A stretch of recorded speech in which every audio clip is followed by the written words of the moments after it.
29واں پارہ سورۃ السجدہ، آیت نمبر 12، رکوع نمبر 15۔ 14واں رکوع ختم ہو چکا ہے۔ اعوذ باللہ من الشیطان الرجیم،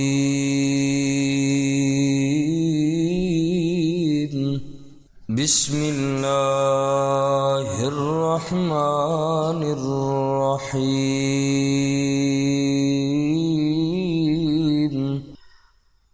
وَلَوْ تَرَىٰ إِذِ الْمُجْرِمُونَ،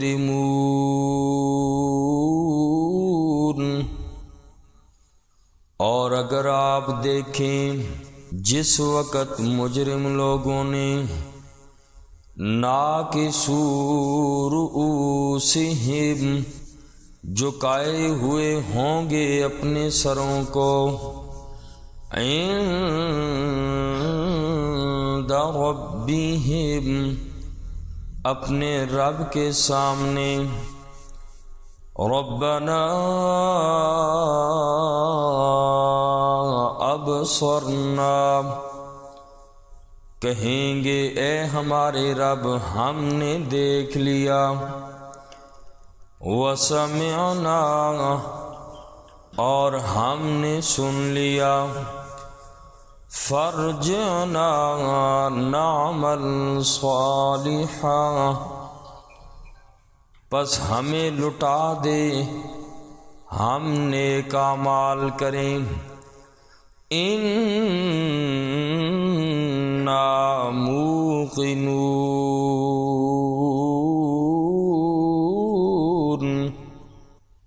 بے شک ہم یقین کرنے والے ہیں۔ آج کی اس آیت مبارکہ میں قیامت کے دن کفار کی حالت کو بیان کیا کہ آخرت میں کافروں کی کیا حالت ہوگی۔ فرمایا کہ آج یہ لوگ قیامت کے منکر ہیں، قیامت کو نہیں مانتے، لیکن جب قیامت برپا ہو جائے گی تو قیامت کے دن محشر میں یہ لوگ پشیمان ہوں گے اور سر جھکایا ہوا ہوگا، بڑی عاجزی کر رہے ہوں گے رب کریم کے سامنے۔ کیا کہیں گے؟ اے ہمارے رب، ہم تو اس پر یقین نہیں کرتے تھے، آج ہم نے تو اپنی آنکھوں سے قیامت کو دیکھ لیا، اللہ سن بھی لیا، اللہ ایک مہربانی کر کہ اب ہمیں تھوڑی دیر کے لیے تو دنیا میں بھیج دے، اب تو ہم ایک لمحہ بھی ضائع نہیں کریں گے۔ اللہ پتہ نہیں تھا دنیا میں کہ قیامت تھی، لیکن یقین نہیں آ رہا تھا۔ فرجعنا نعمل صالحا، کہیں گے یا اللہ بس اب ہمیں لٹا دے، اب تو ہم نیکی کے علاوہ کچھ کریں گے ہی نہیں، اور کہیں گے اللہ اب ہمیں یقین آ چکا ہے، اللہ تو اب بھیج دے ہمیں ایک مرتبہ دنیا میں۔ اور قرآن کریم کی دوسری آیت میں فرمایا فَلَوْ أَنَّ لَنَا كَرَّةً فَنَكُونَ مِنَ الْمُؤْمِنِينَ، کہیں گے کہ اگر دنیا میں جانے کا ہمیں ایک موقع مل جائے تو اب ہم پکے مومن ہوں گے، اب تو اللہ ایک لمحہ ہم ضائع نہیں کریں گے، لیکن افسوس یہ ہے کہ کافروں کا اب رونا ہی ہوگا۔ اب تو کہیں گے یقین آ گیا، اب یقین کا آنے کا کوئی فائدہ نہیں، ہاں دنیا میں یقین کرتے تو بہت بڑا فائدہ ہوتا، لیکن افسوس وہاں چیخیں گے چلائیں گے، ان کی چیخ پکار کو سننے والا کوئی نہیں ہوگا۔ یہ قرآن سچی کتاب ہے، میرے اور آپ کے لیے ہدایت ہے، ہم بھی اپنا وقت ضائع کر رہے ہیں۔ دیکھو کل قیامت کے دن یہ کافر کہیں گے اللہ اب ہم ایک لمحہ ضائع نہیں کریں، اب ہمیں لٹا دے۔ اللہ کا شکر ادا کرو، رب نے ایمان دیا، پھر اللہ نے دین کے ساتھ اس گئے گزرے دور کے اندر کسی نہ کسی درجے میں اللہ نے دین کے ساتھ جوڑ دیا، ہمیں کچھ نہ کچھ سیکھنے سکھانے کے ساتھ۔ اللہ نے جوڑ دیا اور کچھ نہ ہو، قرآن دیکھنا تو نصیب ہو جاتا ہے۔ تو اس زمانے میں بڑی چیز ہے تاکہ کل قیامت کے دن افسوس نہ کرنا پڑے۔ آج اگر میں اور آپ وقت گزار رہے ہیں، وقت اگر فارغ فضول گزر رہا ہے، اس آیت سے کفار کی چیخ و پکار سن کے ہدایت ہم بھی حاصل کریں تاکہ ہم بھی نیک اعمال ابھی کر لیں۔ ہمارے پاس وقت بھی ہے، اللہ نے دیا ہے، صحت بھی دی، زندگی بھی دی، کر لو کچھ بھی تاکہ کل قیامت کے دن ہمیں اللہ کے سامنے رونا نہ پڑے۔ آج دنیا کا تھوڑا سا رونا آخرت کے لیے کامیابی کا ذریعہ بن جائے گا۔ اس لیے دین کے ساتھ تا حیات ارادہ کرو، لگے رہیں گے جیسے بھی ہوا انشاءاللہ کہ جیسے بھی تعلق رکھا نیک لوگوں کے ساتھ اور قرآن کے ساتھ، دینی محافل کے ساتھ، مجالس کے ساتھ اپنا وقت گزاریں گے۔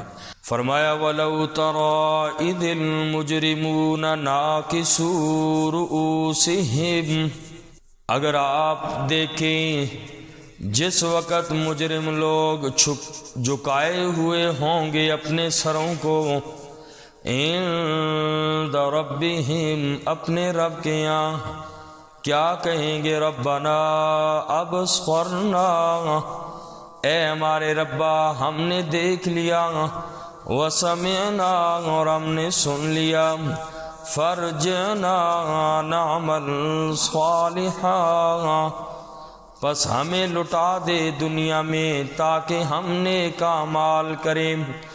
انا موقنون، بے شک ہم یقین کرنے والے ہیں۔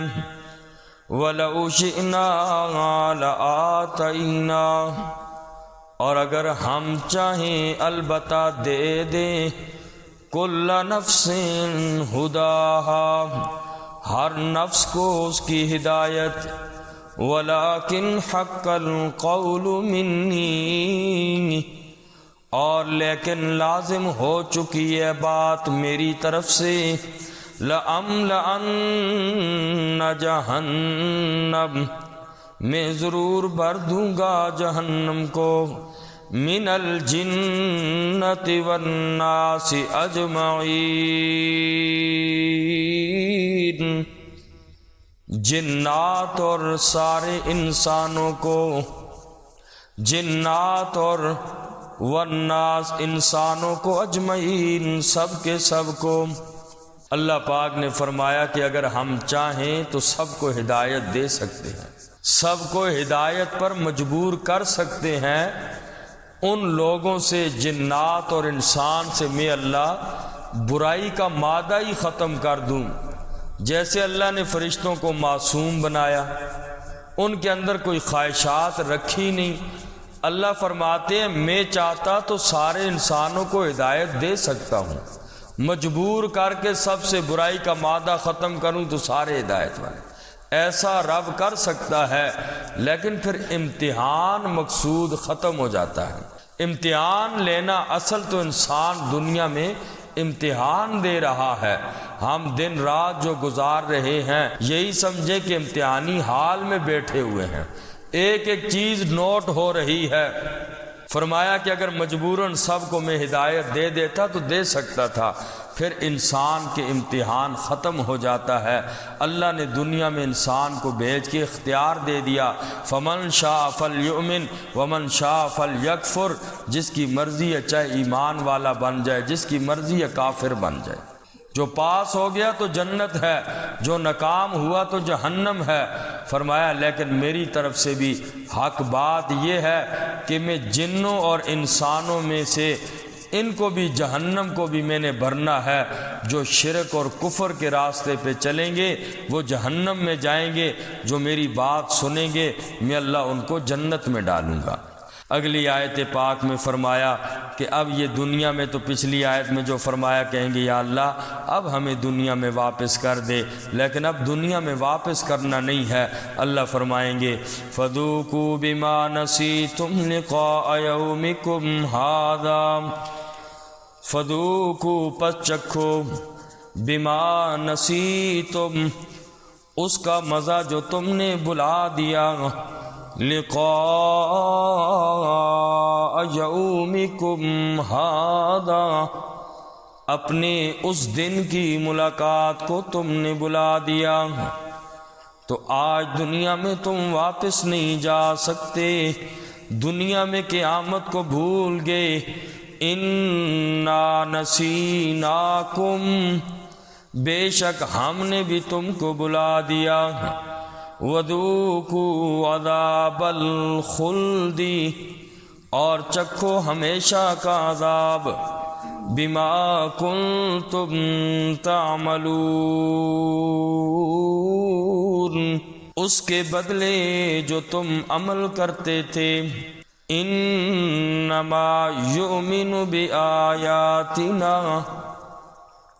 بے شک ایمان لاتے ہیں ہماری آیتوں پر، الذین، وہ لوگ، اذا ذکروا بہا، جب یاد دہانی کرائی جاتی ہے ان آیتوں کی، خروا سجدا، گر پڑتے ہیں سجدے میں، وسبحوا بحمد ربہم، اور تسبیح بیان کرتے ہیں اپنے رب کی حمد کے ساتھ، وَهُمْ لَا يَسْتَكْبِرُونَ،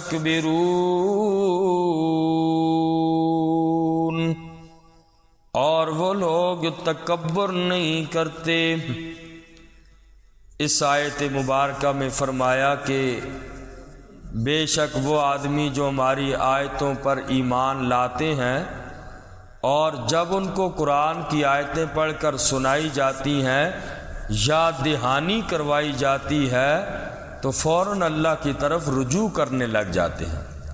مسلمان ہیں آج دنیا کے کاموں میں لگ کے ہم سب بھولے ہوئے ہیں، تو جب ان مسلمانوں کو یاد دہانی کروائی جاتی ہے، فوراً اپنے اللہ کی طرف رجوع کرتے ہیں اور اپنے اللہ کی تسبیح بیان کرتے ہیں، اور فرمایا کہ ان باتوں سے وہ تکبر نہیں کرتے کہ تو نے مجھے کیوں بتایا، مجھے معلوم ہے، جیسے کہ آج کل بعض لوگ کہتے ہیں۔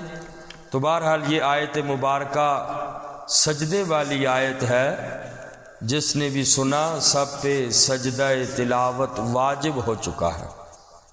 اور حدیث پاک میں نبی کریم صلی اللہ علیہ وسلم نے فرمایا کہ جب بندہ سجدہ تلاوت کرتا ہے تو شیطان روتا ہے، کہتا ہے ہائے میری بربادی، مجھے سجدے کا حکم دیا تھا، میں نے سجدہ نہیں کیا اور میرے لیے جہنم ہے، اور ابن آدم نے سجدہ کیا اس کے لیے جنت ہے۔ اور مسئلہ ایک دو سجدہ تلاوت کے بارے میں سماعت فرما لیں۔ سجدہ تلاوت جو ہوتا ہے، پہلے تو اس کا طریقہ کیا ہے؟ اس کے طریقے کے لیے تکبیر تحریمہ نہیں ہوتی کہ کانوں کی طرف ہاتھ لگایا جائے، بلکہ ایک تکبیر کہتے ہوئے نیچے سجدے کی طرف چلے جائیں، اللہ اکبر کہتے ہوئے نیچے سجدے کی طرف چلے جائیں، کانوں کو ہاتھ لگانے کی ضرورت نہیں ہے اور نہ ہی ہاتھ اٹھانے کی ضرورت ہے۔ اور پھر جب 3 مرتبہ سبحان ربی الاعلیٰ یہ پڑھ لیں، پھر اللہ اکبر کہتے ہوئے سجدے سے اٹھ جائیں۔ اس میں سلام نہیں ہے، تو بس 2 مرتبہ اللہ اکبر کہنا ہے، سجدہ کر کے اٹھ جانا ہے، سلام نہیں ہے۔ اور اسی طریقے سے پوری آیت مبارکہ پڑھنے سے جس طرح سجدہ تلاوت لازم ہوتا ہے، اسی طرح اس کے ساتھ کم از کم ایک لفظ پہلے کا یا ایک لفظ بعد کا ملا دیا تو اس پر بھی سجدہ واجب ہو جاتا ہے۔ جیسے کہ یہاں پر جو اوپر آپ دیکھیں لائن لگی ہوئی ہے، اذا ذکروا بہا خروا سجدا پہ لائن ہے، تو اب جب اس کے پہلی دائیں طرف سے ایک لفظ پہلے سے لیں یا بعد والا کوئی لیں تو آپ پر اس کا بھی سجدہ واجب ہو جائے گا۔ اور اسی طریقے سے سجدہ تلاوت والی آیت جب بھی آئے تو کوشش یہ کی جائے کہ اس کو اگر آس پاس لوگ بیٹھے ہوئے ہیں تو آہستہ تلاوت کرنی چاہیے۔ تو بہرحال دوسروں پر سجدہ تلاوت واجب نہ ہو، کوئی کس حال میں ہوتا ہے، بس اوقات وضو نہ ہو یا کچھ نہ ہو، بس اوقات یاد نہیں رہتا، خود تلاوت کر رہا ہو تو ایسی آیت آئے تو بہرحال احتیاطاً جو ہے یہ آہستہ تلاوت کر لیں۔ اور اسی طریقے سے اگر عورت حیض والی ہے یا نفاس والی ہے، اس نے یہ تلاوت والی آیت مبارکہ سن لی تو اس پر سجدہ واجب نہیں ہوتا۔ ہاں البتہ جنبی آدمی جو ہو، جنبی آدمی پر سجدہ واجب ہو جاتا ہے، یہ پڑھے یا سنے، پڑھنا اگرچہ جائز نہیں ہے، نہیں پڑھنا چاہیے جنبی آدمی کو، لیکن اگر پڑھ بھی لیا جنابت والے آدمی نے یا اس نے سن بھی لیا تو اس آدمی پر جو ہے سجدہ تلاوت واجب ہو جاتا ہے۔ اسی طرح اگر کسی آدمی نے صرف ترجمہ پڑھا، قرآن کریم عربی کی اوپر عبارت نہ پڑھی اور صرف اردو کا ترجمہ پڑھا، کسی بھی زبان میں ہو، تو یہی راج قول ہے کہ اس پر بھی سجدہ واجب ہو جاتا ہے، چاہے کہ سننے والے کو سمجھ آئے یا نہ آئے، بہرحال سجدہ اس بندے پر بھی واجب ہو جاتا ہے۔ فجر اور عصر کی نماز کے بعد نوافل نماز، نفلی نماز پڑھنا مکروہ ہے، البتہ سجدہ تلاوت اگر قرآن پڑھ رہے تھے تو سجدہ تلاوت جائز ہے۔ زوال کے وقت تلاوت تو انسان کر سکتا ہے، لیکن سجدہ تلاوت اگر آ جائے تو زوال کے وقت جائز نہیں ہے۔ جو مکروہ وقت ختم ہو جائے پھر اس کے بعد آدمی کو سجدہ کرنا چاہیے۔ قرآن کریم میں چونکہ 14 سجدے ہیں اور ایک ساتھ اگر آدمی سارے سجدے کرتا ہے تب بھی ہو جاتے ہیں، لیکن انسان ہے، موت کا کوئی پتہ نہیں، یہ واجب ہے سجدہ تلاوت کرنا، تو افضل یہی ہے کہ انسان فوراً سجدہ کر لے۔ اور اسی طریقے سے سجدے والی آیت مبارکہ پر تلاوت ختم کرے۔ اگر کوئی آدمی نماز میں ہے، نماز میں امام جو ہے وہ تلاوت کر رہا ہے یا اس کے علاوہ آپ خود تلاوت کر رہے ہیں، کوئی ایسی سورت پاک کہ جس کے اندر سجدہ آتا ہے، آپ نے وہ تلاوت کی اور اس کو رکوع کے اندر بھی اگر آپ نے نیت کر لی سجدے کی تو وہاں بھی ادا ہو جاتا ہے۔ الگ طور پر اگر امام یا آپ خود نہ بھی کریں، اگر کوئی ایسی صورت پڑی ہے جس میں سجدہ تلاوت آتا ہے تو اس کے فوراً بعد یا کم از کم 2 یا 3 آیتیں اس کے بعد آپ نے پڑھی ہیں تو پھر بھی اگر آپ نے رکوع میں نیت کر لی ہے سجدہ تلاوت آپ کا ہو جائے گا۔ اور اسی طریقے سے یا پھر آپ نے سجدے کے اندر کیا، رکوع کے اندر نیت نہیں کی، اپنی نماز کے سجدے میں بھی اگر نیت کی تو آپ کا سجدہ جو ہے وہ ہو جائے گا۔ اور اسی طرح ریڈیو وغیرہ ٹیپ ریکارڈر پر سجدہ تلاوت سننے پر سجدہ تلاوت واجب نہیں ہوتا۔ جو ریکارڈ شدہ ہوتی ہیں اس پر اگر کوئی پڑھتا ہے تو یہ سجدہ تلاوت واجب نہیں ہوتا۔ آن لائن اگر کوئی پڑھ رہا ہو ڈائریکٹ، یعنی اس کی آواز جیسے کہ لاؤڈ سپیکر میں ہو رہی ہے، دور دراز سنی جا رہی ہے، تو ایسی صورت میں بھی سجدہ تلاوت واجب ہو جائے گا جب کہ اسے معلوم ہو، سننے والے کو پتہ چلے۔ ہاں نہیں پتہ چل سکتا تو وہ ایک الگ بات ہے، وہ بندہ معذور ہے۔ اور اگر کسی دوسرے نے بتا دیا تو پھر ایسی صورت میں اس پر سجدہ تلاوت جو ہے واجب ہو جائے گا۔ تو قاری جو بھی پڑھنے والا ہو، قاری کے علاوہ یعنی قاری سے مراد پڑھنے والا، جو بھی قرآن کریم کی تلاوت کرنے والا ہو اسے چاہیے کہ وہ تلاوت کرے تو جہاں تک آواز پہنچے تو دوسروں کو بتا دینا چاہیے۔ اور اسی طرح ایک ہی مجلس میں جتنی بار بھی سجدہ تلاوت یہ پڑھی جاتی ہے، تلاوت سجدے والی آیت مبارکہ، ایک ہی بار سجدہ جو ہے وہ لازم آتا ہے، زیادہ جو ہے وہ سجدے اس پر نہیں ہے، چاہے وہ جتنی بار بھی پڑھے۔